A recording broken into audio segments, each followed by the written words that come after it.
Tom Mullen here with Communities at Washington Times, and today my guest is Peter Schiff. He's the president of Euro-Pacific Capital, a best-selling author, frequent guest on nationally televised financial shows, and also the host of the Peter Schiff radio show. So, Peter, thanks for joining me today. Tom, thanks for having me on with you. Now, you've got two sets of followers. You've got the smaller group who are your clients, who like your what you can do for them in investments because of your economic outlook, and you've got a whole bunch of Ron Paul supporters who just like what you say about politics and economics in general. Isn't that right? Well, some of them do overlap. I have clients that are also big Ron Paul supporters, and I've run into quite a few of them actually here at this convention. But yes, I mean, you can kind of divide the people that follow me into two camps, although they do sometimes overlap. You've got people who are looking for investment advice. They tend to be older because it takes a while to accumulate funds that you wish to invest. So they're generally older people, and they're seeking me out for my financial services. And then you have a lot of younger people who found me on the internet, see me on television, that don't necessarily use my brokerage services, but follow me because they believe in what I'm saying. And of course, it's the same message. I put out the same message looking for both investors and trying to influence politics and the way people think. And so I'm basically casting this net out, and I get two types of fish that tend to be caught up in it. Now, you're known best for having predicted not only the housing crisis back in 2008, but the much deeper recession that you said was going to go along with it. In fact, you wrote a book about it in 2006, isn't that right? Right. The book came out in February of 2007, Crash Proof, How to Profit from the Coming Economic Collapse. And in that book, I did outline the fact that we were living within a housing bubble, that we had a phony recovery from the 2001 recession. The result was going to be a huge recession that would follow the bursting of that housing bubble. I explained how the housing bubble was a creature of both the Federal Reserve and Fannie and Freddie, that it wasn't a flaw of capitalism, but a flaw of government interference in capitalism. I knew how exposed the banks were to the bad mortgage loans that I saw coming. I knew how much of our phony economic growth was a function of housing-related wealth, home equity extractions, spending, and I knew that when the bubble burst, we would have a huge recession, banks would fail, deficits would soar. I predicted trillion-dollar deficits long before we had our first one. But if you actually go back to my book, that recession was not the economic collapse that I was actually referring to in the title. That collapse is the one that's coming up soon, because what I wrote in my first book was that as a result of the bad recession we would have after the housing bubble burst, the government would repeat all the mistakes that caused that bubble.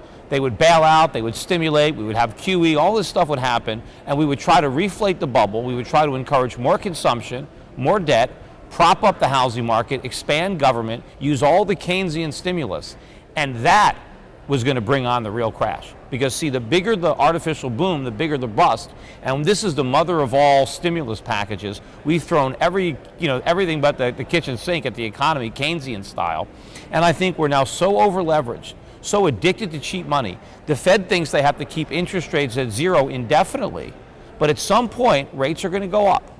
And when they do, the party is over. We have a currency crisis, a sovereign debt crisis. If you think it's bad in Europe, wait till you see how bad it's going to be here. Now, I remember that after your predictions came true, you were on many of the financial shows and people were complimenting you for how prescient you'd been, but saying, well, what do we do about it now? Almost as if the cause of the crash had nothing to do with the solution. No, a lot of people are looking for more government programs to solve the problem. Unfortunately, those are the problem. And in order to let the market solve the problem, which the market can solve the problem, it's just in the short run, it's painful. Because as a result of decades of bad monetary and fiscal policy, coming from both Republicans and Democrats, right, the economy is all screwed up. We don't save enough, we don't produce enough, we borrow too much, we spend too much, government is too big, the service sector is too big, right? We have to reallocate our resources. We need capital to be able to move from services to goods production. We need consumers to stop spending and start saving again so we can have the savings to invest, to make the capital investments we need, to be more productive, to make more stuff, to create productive jobs. But the whole transition from the phony economy that we have to the real economy that we need is going to have some transitionary pain. And that is the problem, because none of the politicians want that pain on their watch, and they don't want to level with the American public and let them know that this bitter tasting medicine is what we need if we ever want a real recovery. So instead, we get stimulus, which is kind of Novocaine. It dulls the pain, but the underlying disease gets worse, and that's why we don't have a real recovery right now. That's why people are worse off, incomes are falling faster during the recovery than during the recession. And we're not creating any jobs, and we are never going to create jobs until the government gets out of the way, stops stimulating, and lets the market restructure the economy in a way that would enable jobs to be created. You mentioned Keynesianism, and I know that both you and Ron Paul are adherents of the Austrian School of Economics. For anybody who doesn't know, that's not a couple of buildings in Austria. What is the Austrian School of Economics? Well, it's kind of like you're asking me, what's science, or what's astronomy, because you believe in astrology. Austrian economics is economics, right? The Keynesianism is like it's like a witch doctor. It's all a bunch of nonsense. But politicians love Keynesianism because it justifies what they want to do to get elected, which is spend more money, promise something for nothing, play Santa Claus. And because so many governments or politicians have adhered to this philosophy, governments have created a lot of problems all around the world, because it's kind of like Keynesians believe that the way you put out a fire is with gasoline, right?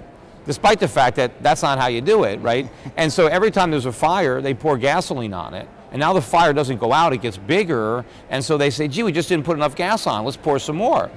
And they keep on doing it, and that's where we are right now. We're pouring gasoline on this fire. What we need is some water on the fire, and that's Austrian economics. I mean, Austrian economics, understands the business cycle, that it's not a flaw in the free market, that government creates that cycle because it artificially manipulates the price of money. It sets interest rates instead of allowing the market to discover the appropriate rate of interest. You have the Fed fixing the price of interest, the price of money, the same way the Soviet Union used to fix the price of bread. But of course they don't get it right, and because we get the price of money wrong, and because that's probably the most important price in an economy, it's half of every transaction, we create malinvestments. Right? We have capital going to the wrong sectors. We have labor going to the wrong sectors. And the economy is all out of balance, and the market keeps trying to correct the problem, and that's the recession. The recession is actually the market's way of restructuring the economy, putting the pieces back where they belong. The mistakes are made during the boom. They're corrected during the bust. The mistakes are made because of the central bank, because of the government. And then when the market tries to repair the damage, the Fed interferes and prevents them. It's like we've got a cure to the disease, but the Fed won't let us have it. Instead, we get a bigger dose of what's ailing us. And you mentioned before, and because of just what you're saying, that the cure is worse than the disease, you've got a new book now called The Real Crash, yes, right? Yes, the real crash, meaning the crash that I really was referring to in my first book. But everybody thinks it's over. People will congratulate me, hey, you really predicted the collapse. I said, well, don't congratulate me yet because it hasn't happened. I mean, I got the first part right. This is the precursor. This is like the overture, of the opera. But I mean, we haven't, really started the opera yet, let alone heard from the fat lady. So my new book is The Real Crash, America's Coming Bankruptcy, How to Save Yourself and Your Country.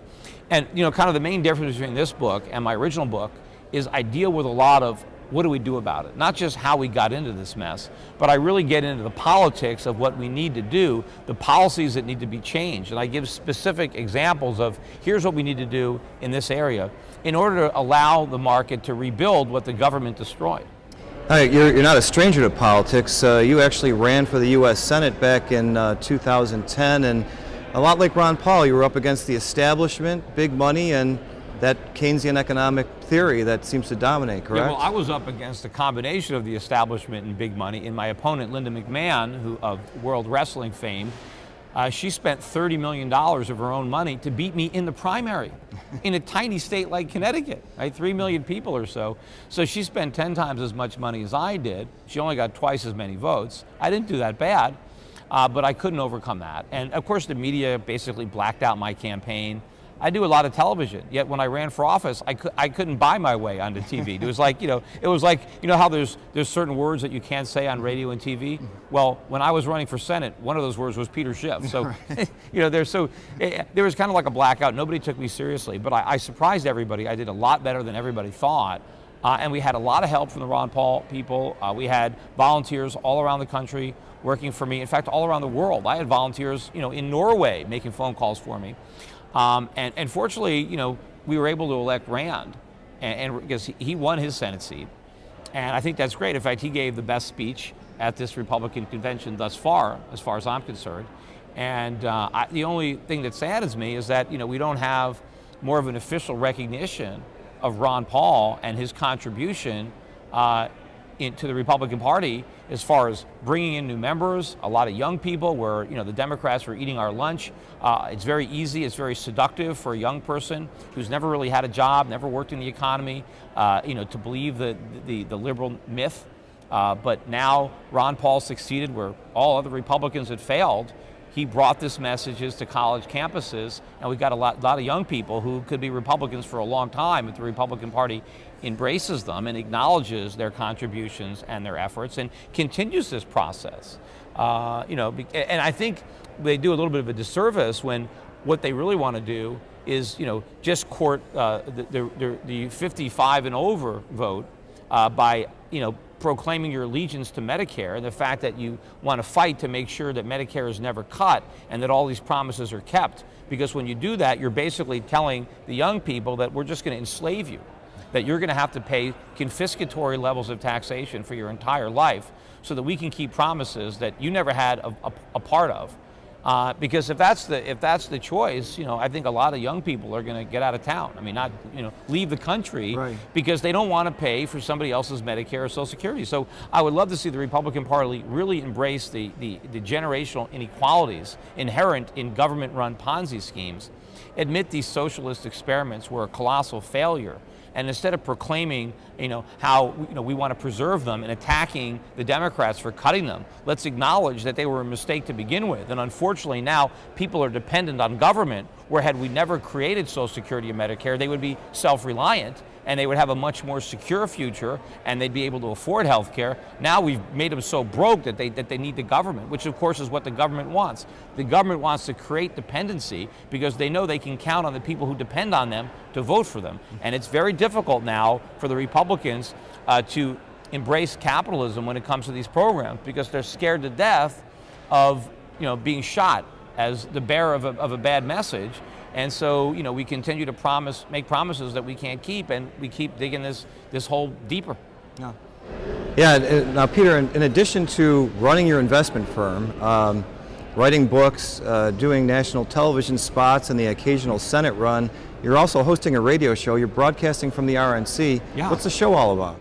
Well, it's about the same stuff we're talking about. It's the Peter Schiff Show, and I do it at schiffradio.com if people want to check it out. It's live from 10 a.m. to noon, Monday through Friday. And of course, if you don't want to listen live, you just go to schiffradio.com anytime and hear the show. But it's basically, I talk about three subjects mostly. I talk about the markets, and I talk about economics, and I talk about politics.